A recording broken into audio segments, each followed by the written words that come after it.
30 байж болсон шүү дээ. 29. Тийм ээ. За тэгээд ингэж иж болохгүй гэсэн үг. Таслаас хойш 2 орноор хэмжинэ гэсэн бол утгаа таслаас хойш 2 орнороо утгаа 1 орноор гэсэн бол бүгдээр ингэ 1 орноор нэ.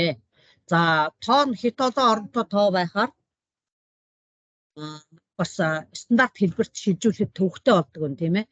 Масштабын коэффициентийг гэдэг тот нэгжийг нь нэрлэх хэмтэрт бас төв үргэлжлээд учирдаг учраас энэ ижил орноор бичнэ. За тэгээ хэмжлтийн наривчд багшны заалтанд багшны наривчд хуваарийн үнэтэй дүүцсэн байх ёстой. За тэр хазаалт нь бол багшны алдаагаас давахгүй байх ёстой гэсэн шүү дээ тийм ээ. 0.5-ыг шугамар хэмжсэн тохиолдолд шүү дээ. 1 мм байгаа шүү дээ тийм ээ. 1 см 10 гэдэг чинь 0.1 0.5 гэсэн үг шүү дээ. 0.1 чинь 1 мм шүү дээ тийм ээ. Тэгэхээр 0.5-аас багшны алдаа шугамар хэмжсэн алдаа давахгүй байх ёстой. За дараач нүснэгтэнд 15 см-с 75 см-ийн завсарт гэж байна. Тэрэгцрийн явсан зам хугацааны хамаарлын хоёр төлөвлөлтийг үзүүлжээ гэж байна.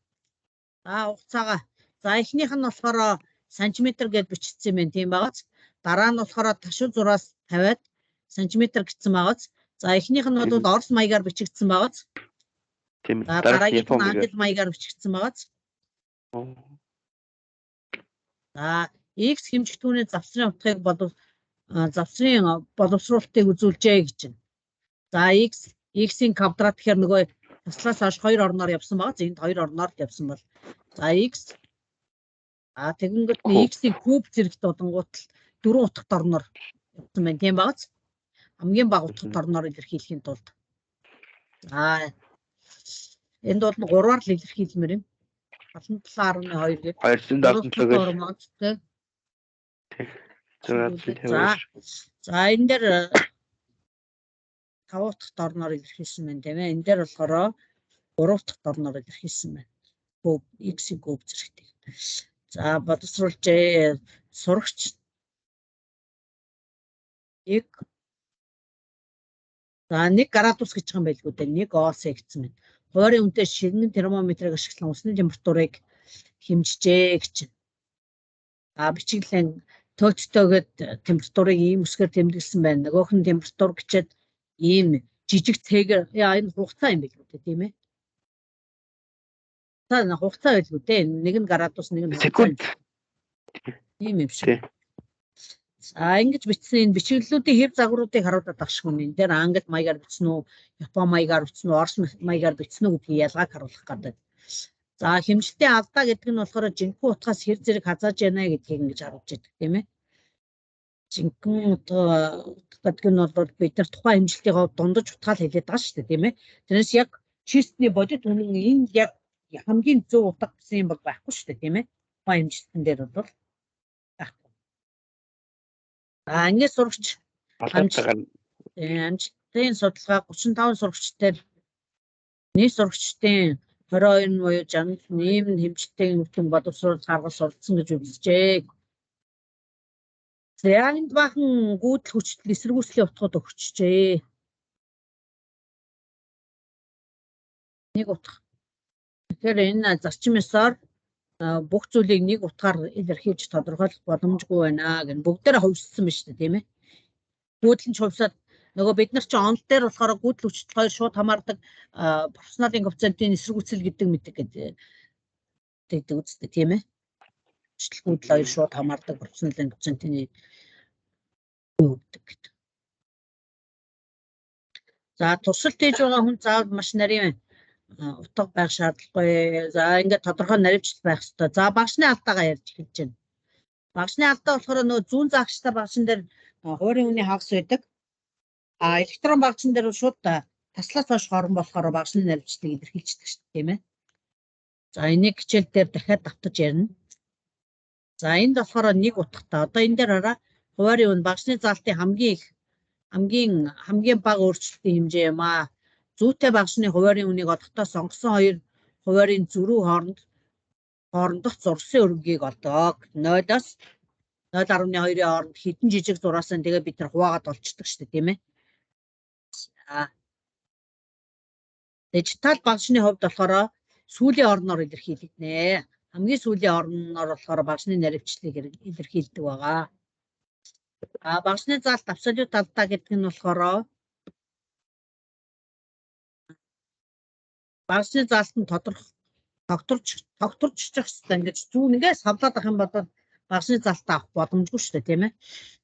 За тэгээд тодорхой тогтвортой болсны дараа бол хуваарийн үнийн хагасыг нүдэн баримжаар авнаа гэж. За дундаж утгыг бид нар олж чаднаа. Хэмжилтүүдээ хийж гад хэмжилтийнхаа тоонд байгаа дундаж олчдаг, тийм ээ. Тэгэнгүүтээ дунджаасаа болохоор бүрийн хазаалтын модулыг нийлбэрийг хэмжилтийн абсолют алдаа гинэ. Хазаалтуудыг нүдэрнгийн нэмж гад хэмжилтийн тоонд хуваахаараа нэг болохоор абсолют алдаа гэж нэрлэгээ гэж. За 3 удаа хэмжихэд чинь ингэж байгаа шүү дээ. Шууд модулын авахгүйгээр нэмчихээр ингэж байгаа байхгүй юу? Нөгөө хоёр тишээ хазаалт нэмэгдээд харилцуулалтад тэг болчихж байгаа байхгүй. Тэгэхээр энэ модулын авч байгаагийн гол учир болохоор одоо 0.5 хазаалттай байдаг. Нэг нь 0.1-ээр, нэг нь 0.4-өөр, 3 хэмжилт, нэг нь хасах 0.5 гэх юм бол дээдлэлтэй тгээс урагших нь болохоор 0.5, тгээс хойших нь 0.5 нийлэнгүүтээ шууд абсолют авахгүйгээр шууд нэмэнгүүт нь тэг болчихж байгаа байхгүй. Тэгэхээр энийг абсолют авчгаад нэмэхээр 0.5 дээр 0.5-ыг нэмэхээр 1-тэй, 1-ийг 3 дугаар 0.3. Ингэж бодож байгаа энэ алдаага болохоор абсолют алдаа гэж нэрлэж байгаа шүү. За энийг бас асууж магадгүй шүү. Тэгээд за эмчилтийнхаа багшныхаа наривчлалыг тухайн эмчилтийнхаа утгаар үржүүлэхээр тоомлогдоогүй тохиолдолд харьцангуй алдаа ингэж олдог. Бид нар энийг нөгөө нэг юун дээр хийжсэн шүү дээ. Нөгөө шингэн рүү бийт дүрдэг юун дээр нягтол ажил дээр хийжсэн. За тоомлон гутал чинь хамгийн бага утгад орноор илэрхийлэн гэхээр энэний наривчлалаар илэрхийлж байгаа. Тэгээд 0.6 оцгыг харж байгаа. Тоомлогдоогүй байхад ийм байсан. Одоо та нарт ийм дасгал орж ирээд тоомлогдоогүй байна. Үүнийг тоомлоо гэвэл шууд энийг харж гал 0.6 болох нь шүү дээ. Тийм ээ. За одоо энэ бахан хугацааны утгууд байна те. За ийм хугацааны утгууд. За тэгэнгүүтээ энэ чинь 5-1-ээр үржүүлээд 15.6 гарч ин тийм 15.48 гарч ин тийм ээ. Тэгэхээр дундаж утгаа тоомлогдсон шүү дээ.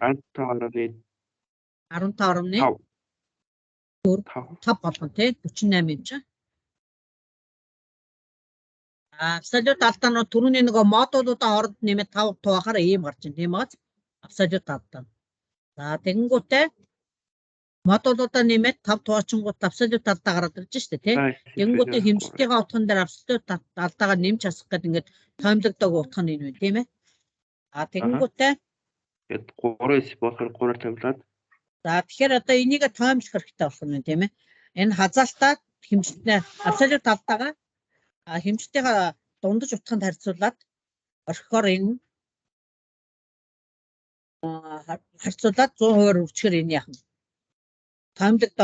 Тоомлогдоогүй энэ юу гарч ирж байна тийм ээ. Харьцангуй алдаа гарч ирж байна. За одоо энийг хэдэн орноор утгад орноор тоомлох хэрэгтэй вэ гэхээр 1 2 3 4 утгад орноор тоомлож байна. За энд 1 2 3 утгад орноор тоомлож болохоор гоц 116 хүрчих 10-ыг хасах 3 зэрэгтэй тоомлож болохоор гоц. Тэгвэл энийг 3 утгад орноор уулна гэсэн байна. За тоомлонгуудаа чинь юу болчихно? 0.1 за ингэж байна. За энэ дээр шүү дээ. Математик үйлдвэрийн замаар багшны наривчлал. За багшны наривчлал дээр 0.1 байсан юм байлгүй дээ. Багшны наривчлалаа бас харах байсан юм байна. Тийм биш үү? Багшны наривчлал юм байна шүү дээ. Тэгэхээр багшны наривчлалыг тухайн хэмжилтийн хувьд бол хамгийн доод ирэм гэж үзээд 0.7 болгож дээш нь тоомлсон. Тэгэхээр багшны наривчлалаас бол хамгийн бага утгад орныг илэрхийлж байгаа учраас 0.7 болгоод тоомлох нэ. За энд ингээд буруу тоомлсонгууд харагдаж байна. Энэ зөв тоомлсонгууд харагдаж байна. Миний ярьдаг буруу шүү дээ. За энд ингээд Уучлаарай. 1937 19 олгод томилж байна. Ингээд энийг 0.14 болгож томилж байна. Энэ томилж байгаа утгуудтай. Ийм жижиг сажиг юмнууд ирж магадгүй байна лээ шүү. Тэгэхээр энэ дээр сайн хараарай. Энийг баг дотор нь томилж байна тийм ээ 23 эслээс хойш орон байна. Тэрнийг сайн хараарай. За 10-100-ны 1. За одоо хэмжилтийн утга. Одоо энэ дээр үйлдэл хийж байгаа тохиолдол. За энийг нэг тайлбарлах юм бол ерөнхийдөө энэ сэдв дуусчихна. Тэгээд хичээл дээр орсон юмнуудаа хальт яриад. Тэгээд ухаа. За 22.2 дээр нэмж хасах нь 0.2 гэж юм тийм ээ. Урдаа цэгтээ бол 0.2 гэж хэлнэ гэсэн шүү дээ тийм ээ. За энэ утган дээр нэмэх нь. За энд одоо нөгөө нэг ийм хоёр хэд хэдэн утгууд нэмэх юм байлгүй дээ. Янз бүрийн багжаар хийсэн хэмжлэлтэй утгуудыг. За 108, 166 дээр нэмж хасах 0, 105. За энэ хоёрыг ихтэй шууд ингээд нэмчин. Бүхэл орнуудыг нэмчин. За тэгэхээр энэ дээр энийг нэмэхээр чинь 130, 186 болчихвол бүхэл орно. Тэнгуут нь таслаас хойшгуудын хооронд нь нэмэхээр шууд ингээд 0.25 гараад ирчихэж. За таймлгаас өмнө таймлагдсны дараа. За хасах. Одоо энэ дахиад нэмээ хасах дундаа нэмэх үйлдэлтэй бол 44.8 дээр 0.7. За 44.8 дээр 98, 66-г шууд ихлээд нэмнэ. Энэ дээр 50 тийм ээ. Дараа 0.7 дээр 0.5-ыг нэмнэ. Нэмж хасах нэгэд наривчлаа шууд нэмнэ. Тэгээд дараа нь таймлна. Гавт торноор. 0.7-рууд нь нэг л 0.7 гэдэг чинь юу ш? 0.75 болж байгаа юм тий. Тийм ээ 75 болж байгаа юм байна. Таймлаад авах шаардлага байна. За дараагийнх нь 88, 64 дээр 58, 53.8 шууд нэмнэ. Дараа нь наривчлуудаа хооронд нэмнэ. За хасах бол бас адилхан. Эндээсээ энийг хасаад эндээсээ энийг хасаад шууд тавиад байна гэсэн. За нэмж хасах үйлдэл бол амархан заа юм. Ингээл хийгдчих. За үржих байхтар жоохон яригтай шүү. Олон үйлдэлтэй болохоор нөгөө наривчлалтээр хуучдаг. Одоо энийг үржих нь энэ гэж штэ тий. Тэнгүүтээ ингэж чинь энэ дээр. За энийг хэлээд энд нь хувааж 50. За энэ уртлын хоёр тоо хувааж 50. 20.4-ийг 17.7-д хувааж эхлээд шууд 50. Дараа нь наривчлалаа хэмжилтийн утганд хувааж энэ алдтаа гаргахын тулд ингэж хийдэг шүү. Наривчлалаа хэмжилтийн утганд хуваагаад нэг юм тоо гарч ин тий. Санаж нүггүй бид нар энэ дээр нөгөө нэгтийг олохдоо яг энэ аргаар хийгээд байсан. За наривчлалаа хэмжилтийн утганд хуваагаад энд нэг тоо гарч ин тий. Тэгвэл нь хооронд нь нэмчин. За тэгэнгүүтээ одоо энийг томилогддог утга байгаа шүү дээ тий. Тэгэнгүүтээ энэ дээр яг уу гэхээр нөгөө энэ хоёрыг хооронд нь хуваагаад ийм тоо гарч байгаа шүү дээ. 153. Энэ хооронд нэмэх үү? За энэ дээр болохоор нөгөө нэмсэн утга. Хасах гэдэг. Тийм ээ. Дельта C тэнцүү эпсилоныг үржүүлэх нь C 0.400. Энэ дээр болохоор энэ дээр ийм гарч байгаа. Тэр ийм гарч байгаа. За ингэж нэмэхээр ийм тийм ээ. За дельта C гэдэг нь болохоор уржим ногдрын абсолют алдаа. Энэ абсолют алдаага тус нь ингээд авчихна гэхгүй. Тэшүүд хооронд нэмэл хасаад хоорондоо хуваачаад хэмжтэй тийм хэмжтээр наривчлал гаргалцсан хуваачгаад хооронд нь нэмээд алдаагаа гаргачдаг байхгүй юу? Артлыг нь орныг тооцохдоо. За одоо арай амархан тоон дээр энд хувааж ирээ. Таймлагдаагүй бичиглэг нь 361. За энд үржим ногдрын абсолют алдааг тооцох шинэ бодлого байна гэсэн байна. Энэ өөр бодлого байна тийм байгааз. Энэ бол ингээд дуусчихна. За энэ дээр болохоор 361 энэ явж байна. За энэ чинь 445. За одоо энийг үржүүлэх нь энэ гэдэг чинь хоёр тоогоо хоорондоо үржүүлсэн энэ утга байгаа. За эхний утга чинь энийг болохоор Энийгээр үржүүлэхээр энэ болж байна тийм ээ. За дараа нь энийг хэмжтэйгээ утгах. Таймлагдаагүй бичгэлсэн энэ. Хуваад гарсан хариунд үзүүлж байгаа юм биш үү?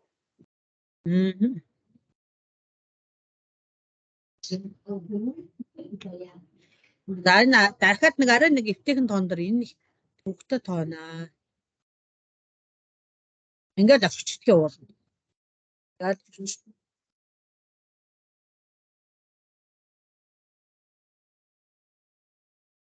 За одоо тэгэнгүүтээ энэ чинь 361 гэдэг чинь онцсон тоогоо энэний харьцаагаар хурцуулээд арсан урдан энэ дээр нэмж асах гэж бичиж байна. За энэ дээр 153 гэдэг чинь үржиж тохиолдоо би хооронд нь хойлоод утгаа солиоруулж өгч байгаа. Энэ чинь ингэж яваад байсан чинь хүү байна. Энэ чинь нэгдүгээрх нь нүдний шид муу нэг таардгүй нүдний шид. Энэ хараа зөвхөн үржүүлэх үйлдэлийнх нь энэ дээр байна. За юм. Тэгэхээр одоо энийг үржүүлээд гарч байгаа үйлдэл чинь энэ хариу нь энэ гарч байгаа шүү дээ тийм ээ. Тэнгүүтээ энэ үржих хуваагтар абсолют алдааг нь яг ижлэхэн аргаар болно. За юм. Хэмжлтийн наривчлалыг хэмжлтийн утганд харьцуулаад хэмжлтийн наривчлалыг хэмжлтийн утганд харьцуулаад тэгээ хоёр алдаага хооронд нэмээд ингээд орчихчин заяа. Тэгэнгүүтээ энэ дээр та одоо эн чинь хоорондоо үржих үйлдэл байгаа шүү дээ тийм ээ.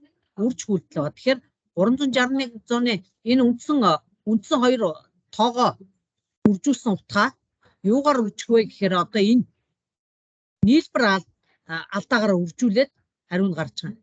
Нийлбэр алдаагаараа үржүүлээд энэ нийлбэр алдааны хэмжээ гарч байгаа байхгүй. Тэгэхээр үндсэн дундаж 361 энэ хоёрын үржүрээд дээр нэмэх асгана гэд нийлбэр алдаагаар нэмж асгана гэж тавьж өгнө. За хуваах үйлдэл дээр болохоор энэ үндсэн юуныхаа утгыг энэ хоёрыг хуваагад гарсан хариу чинь шүү дээ. Тэгэхээр хуваагад гарсан хариугаараа үржүүлээд нийлбэр ерөнхий алдаа гарч ирнэ. Тэгэхээр энэ дундаж утган дээрээ энэ хуваасан утган дээрээ нийлбэр алдаагаар нэмж асгана гэдэг ингэж тооцох бичиж өгнө. За тэгэхээр энийг тоомлох юм бол 360 дээр нэмэх нь 16 гэдэг бага утгад орноор тоомлогдчихно. За энэ болохоор 115 гэдэг үржүүн энэ тийм ээ. Энэ хамгийн бага алдаа нь болохоор 0.5-аар ирэмблэх боломжтой байгаа. Тэгэхээр 0.5-аар энэ чинь урдаа нэг тэгтэй гэсэн үг шүү дээ тийм ээ. 0.5-аар ирэмблэгдээд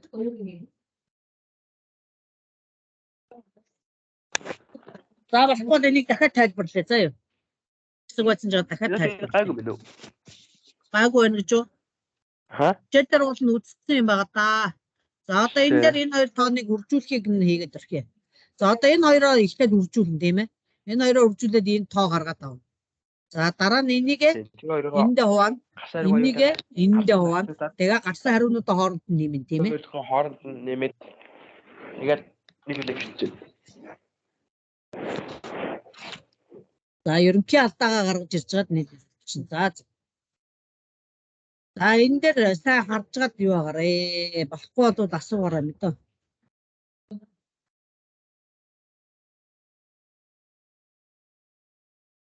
За тэгээд тэглэгийн хуваар энэ хазаалтууд нь гарч ийн тийм ээ. Хэмжлтийн утгууд чинь хазаалтууд гэдэг чинь энэ одоо шүү дээ. Үндсэн утгаас ингэж зурж хараад байгаа. Энэ хамгийн сайн шудан гэдэг нь болохоор аль болох ямар шуданыг гэдэг вэ? Хамгийн сайн шугамыг арифметик дундаж байхаар төлөвлөж зурнаа. Өөрөөр хэлэх юм бол яг эдгээрийг нь дунджийг дайрсан аль болох олон цэг тэр тухайн шуданд ойрхон байхаар ингэж хэмжлтийн утгыг за ингэж график байгуулах юм бол энэ шиг худлаа юм байхгүй тийм ээ. Шудан гараагүй шүү дээ. Энийг сайн шудан гэдэг аль болох олон цэгийг дайруулах. Олон цэгтэй ойролцоо байдлаар ингэж байгуулах юм бол энийг сайн шудан. Тэгээ шулуунаа ирэхэд шулуухан зурна тий. Тэгээ шууд ингээд дээр дор утгатай байж чигээр нь ингэж зурх нь шүү дээ. Тэрнээс шууд саяных шиг нэг тахиралтууд ингэж зурхгүй байх нь шүү дээ тийм ээ. Аль болох олон цэг ингэж хазаалдах юм бол сайн шудан гэж хэлэхгүй нэ. За хичээл дээр бол нэг иймэрхүү зүйлүүдийг үзсэн байна. Тагмын хичээл дээр. За тэгэхээр та хэд бол саяных тоомлог гэдэг дээр нэлээд сайн ярьсан баха. Багшны чинь нэлээд сайн ярьсан баг. За энэ дээр нэг багшны заалтан дээр орсон хичээл дээрээ ярьчих. За энэ бол нэг хэмжит нь юутай утгатай юм байна тийм байгааз. За би энэ дээрс нэг хоёр утгатай амплиметр чинь.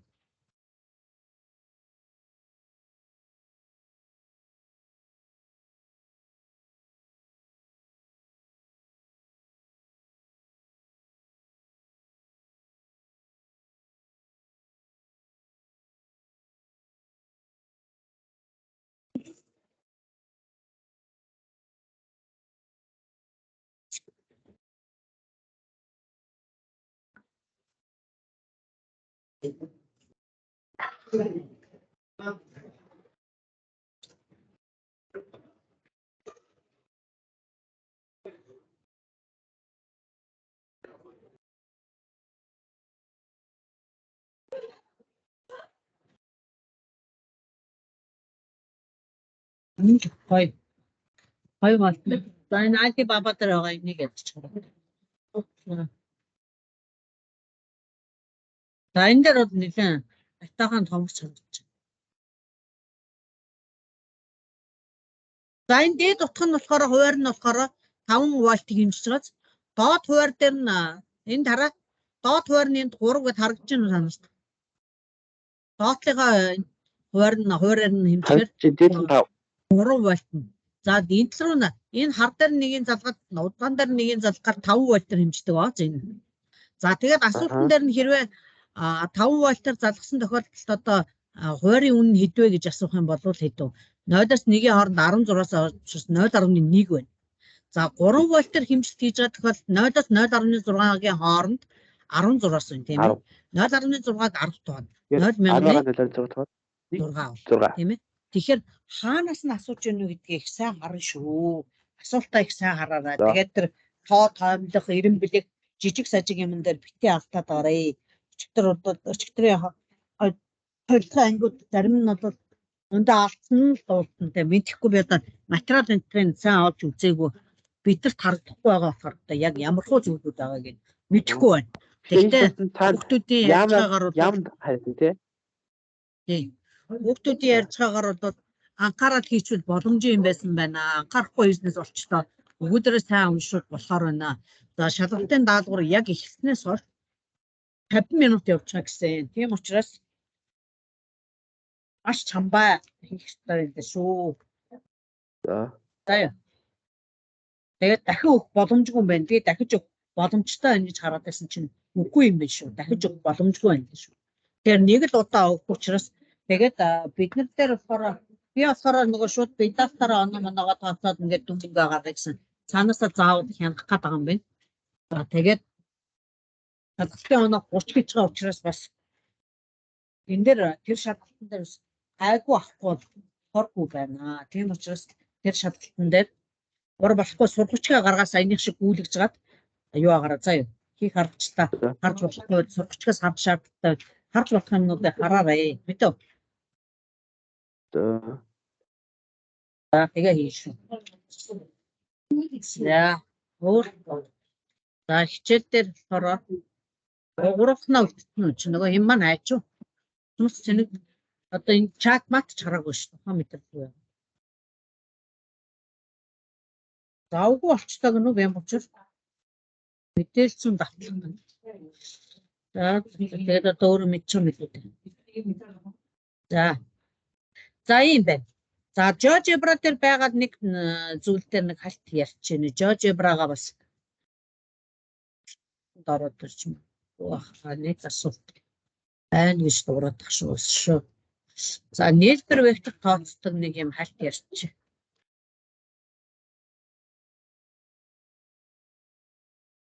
GeoGebra гэдэг үгийг стандараа.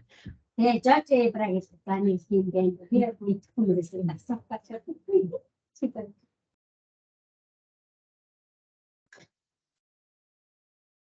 За бүрдэл тооцоолуур дээр нэг юм хийгээд харуулчихъя. Тэгэхээр нэг 3 векторын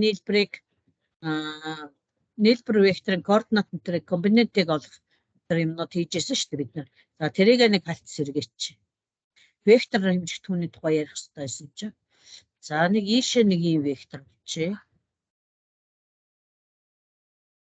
За ийшээ нэг юм вектор болчихъя. За дээшээ нэг вектор болчихъя.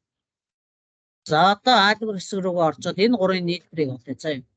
А тэнцүү юу дээр нэмэх нь үеийг нэмэх нь W. За нийлбэр. За нийлбэр вектор нь зурган дээр ингэж тодорч гарч байгаа шүү.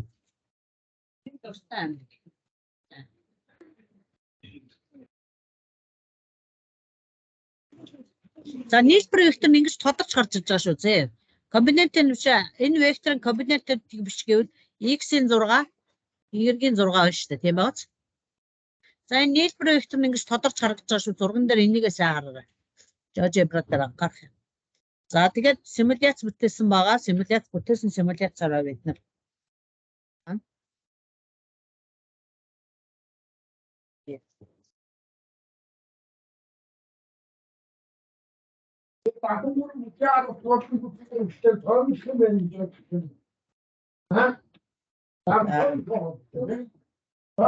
торнор таймлах нь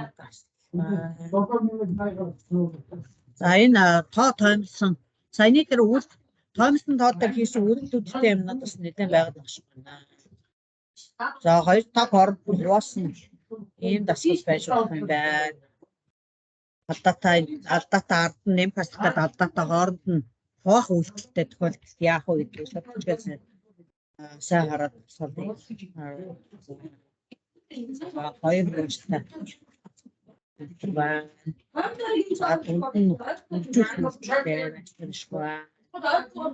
За нэм үйлдэлтэй байна. Нэм үйлдэлийг бол ярьсан.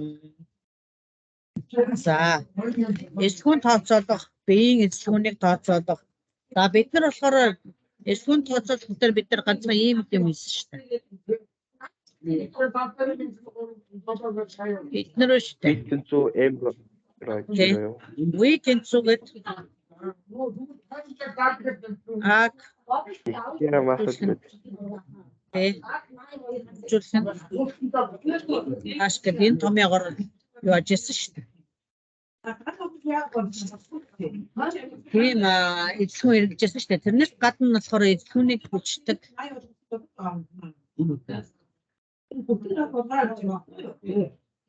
Тэмдэглэл хэсэгтэй юм биш.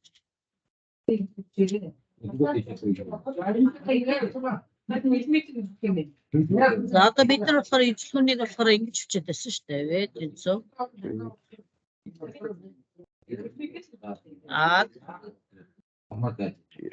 Таблет өнөдөр мэдэрч.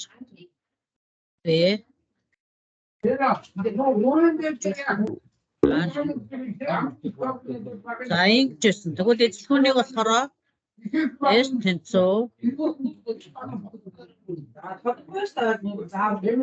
Дөрөвний 4 P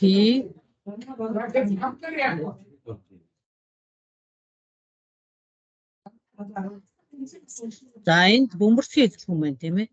PD куб юм бол энэ бөмбөрцгийн эзлэхүүн болж байгаа. 3.4 PD куб.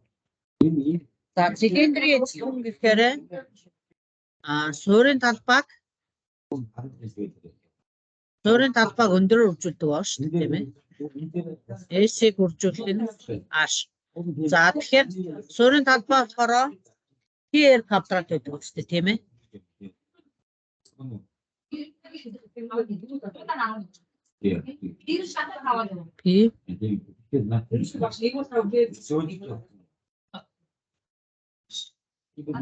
PD квадрат уржуулна. За энийг өөрсдөө хөвчлөх юм байна.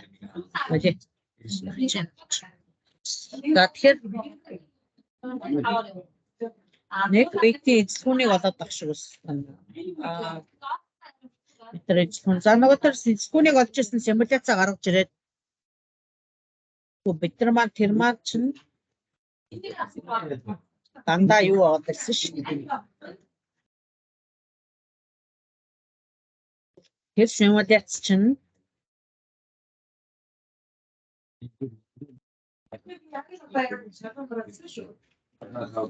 эд босод биеийн зүгээс өшгөж чиглэл зурх. Ийм нэг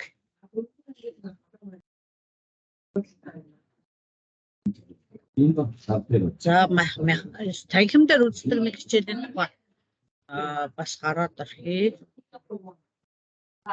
Хальт санагдаад жож явраад. За би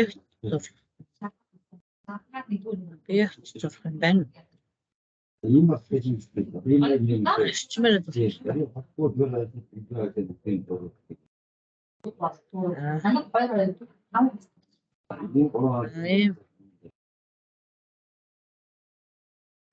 за энэ налуу автодор нэг юм бөмбөг зурх юм.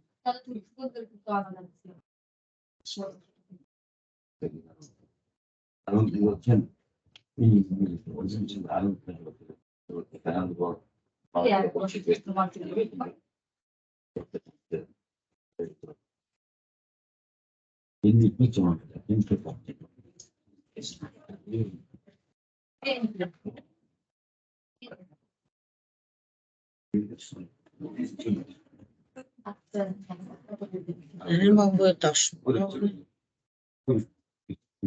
За энэ дээр за ингээд яг өнгөрч байгаа тохиолдолд хүчний чиглэлүүдийг яаж зурх вэ?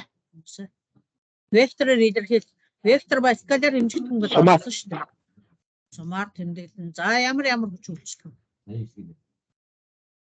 Хөндийн хүч, реактор үйлчлэн. Өртөө үйлчлэн. За вектор тав. За энд. За доош 90 градус үүсгээд хөндийн хүч үйлчлэн тийм ээ. Хөндийн хүч. За окей. энэ гадаргууд хөдөлгөөний эсрэг чиглэлд ямар хүч үйлчлэх вэ? Реактор өрлөж. Хөдөлгөөний хүч үйлчлэн. Биеийн гадаргуудаа перпендикуляр чиглэлд реакцийн хүч үйлчлэн. Реактор үйлчлэн. За тэгээд урагшаа өнгөрөх хүч үйлчлэн тийм ээ. Эдгээр хүчнүүдийн нийлбэр чинь энэ хоёр хүчний нийлбэр чинь энэ нийлбэрээр урагшаа өнгөрч байгаа шүү дээ тийм ээ. Реакцийн хүч хөндөө хүч доош нь татж байгаа учраас доош өнгөрч байгаа. За тэгвэл за энийгээс мартаагүй байгаа юм байна. За тэгвэл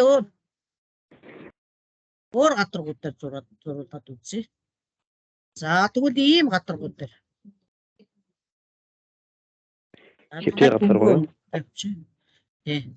За ийм гадаргууд дээр бөмбөг байгаа тэгвэл яах вэ? Хөндийн хүч үйлчлэн. За хөндийн хүч реакцийн хүч хоёр ямар ах вэ? Хөндийн хүч доош чиглэлтэй, реактор хүч дээш чиглэлтэй. Ийм хэлэхэд агуу. За хөндийн хүч яг энэ доош чиглэлтэй тийм ээ. Реакцийн хүч гадаргууд эсрэг чиглэл гадаргууд перпендикуляр гэхээр эсрэг чиглэл хэмжээ тэнцүү гарна.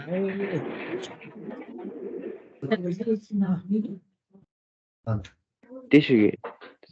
Одоо реакцийн хүчтэй дэшгээ зурагданаа. За энэ дээр ямар нэг өрөлтийн хүч гэж байх вэ? Хүч гээд. Өрөлтөөж байхгүй. За өнгөрөх хүрэлт байна. Тэр нь өчүүхэн байгаа тийм ээ. Гадаргуун дагуу өрөлтийн хүч байна шүү дээ. За тэгээд хойноос урдаас нь ямар татчихаа ч юм уу ийм тохиолдолд инерцаараа араас нь түлхсэн ч юм уу ийм тохиолдолд шам гэрхнээ.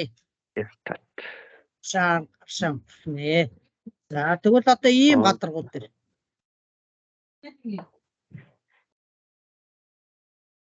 За ийм гадаргууд дээр яах вэ? За баярлалаа.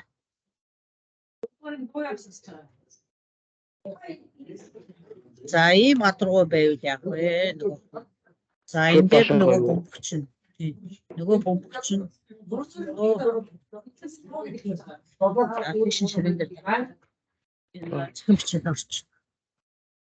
За энэ бөмбөгөө энэ хан дээр нь энэ нөгөө дээр нь бөгөөд болох.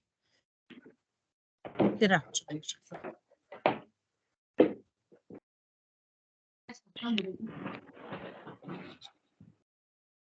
За ийм тохиолдолд яах вэ? За ингэж бол хүндийн хүч хаашаа чиглэв. Хацаамцаа доош чиглэнэ. Ихт доош байсан. За хүндийн хүчүүд ямар ч тохиолдолд доошоо. Доошоо. Реакцийн хүч ямар ч тохиолдолд газаргууд. За юу. Тэгээ өрөлтийн хүч хаашаа явна. Өрөлтөж юу чиглэлийнхаа эсрэг. Хөдөлгөөн доошоо унна шүү дээ энэ чинь. Тэгэхээр дээшээ өрөлтөж. Тэгэхээр ийм тохиолдолд ингэж зургана шүү. Хүч байгуулах зурх юмнуудаа хэдүүлээ авсан байна. За юу. За зебрагаараа хийх. Бас симуляцэн дээр ажиллаад яваад байсан шүү дээ. Гэхдээ энэ бол юм дээр хийгдчихсэн зүйл байна, тийм ээ. Энэ болохоор гэдэг бодолтууд бид нар болохоор нөгөө танкимичдээр үлдсэн байх хэрэгтэй сэдвүүд шүү дээ.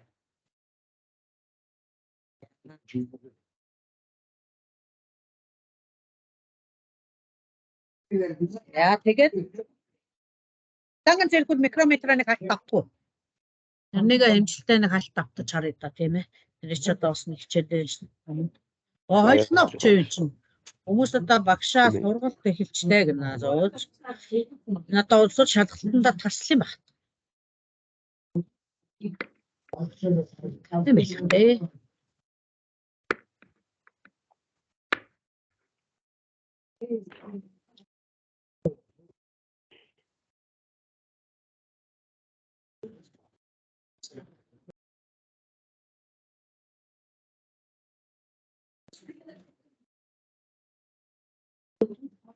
За вернер калибртэй энэ нэг за санаж байна тийм ээ энийг ингээ хариугаа авч тийм ээ 15 16 17 18 гарантай байна тийм ээ 18 гарантай өнгөтэй 48 44 дээр 48 дээр энэ дээр таарч байна. Хэмжтэй утга шугамар нь харахаар ингэж харагдав тийм ээ. 0 таарсан утга нь 18 байна. 18 байна. Нөгөө хоёр шугамын давтал таарсан юм. За ингээд хэмжтэй утгыг өөрчлөөд тутаа уншаад за тэгвэл нөгөө юу нь болохоор симуляц нь болохоор иргэддэг тийм ээ. Энэний утгыг уншихдаа 50 шугам авчрал болчихдог шүү дээ тийм ээ. Энэ дээр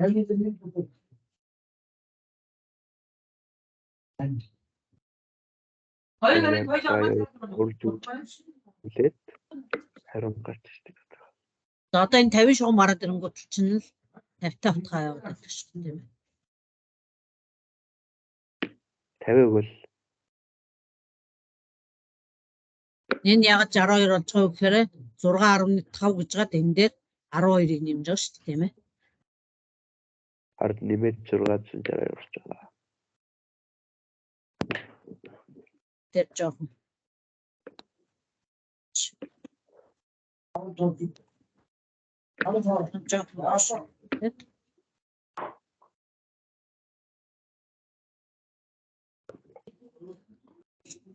дөрвөгийн шугам 7-гийн шугам гарч ирлээ 7 5 6 7 дээр таарчин тийм ээ энэ босоод ингэдэг. За ийм тохиолдолд жижигхэн шууд ингэж байгаа тохиолдолд ямар байна? 0.8 байна. Энэ зураасан тал донд нь таарсан тохиолдолтойх нь гэрээ тэр 85 маа гэж уншиж байгаа шүү 65 75. За иймэрхүү зүйлүүд байна да хийсэн юмнууд гэх юм бол сургачтай юмнуудад нэг давтлаа сургач дээрээс ерөөсөн ажиллаагүй байсан учраас зеброрчлээ. за ингээд шалгалтанд амжилттай оролцоорой. Зааш баярлаа. Баярлалаа. За баярлалаа.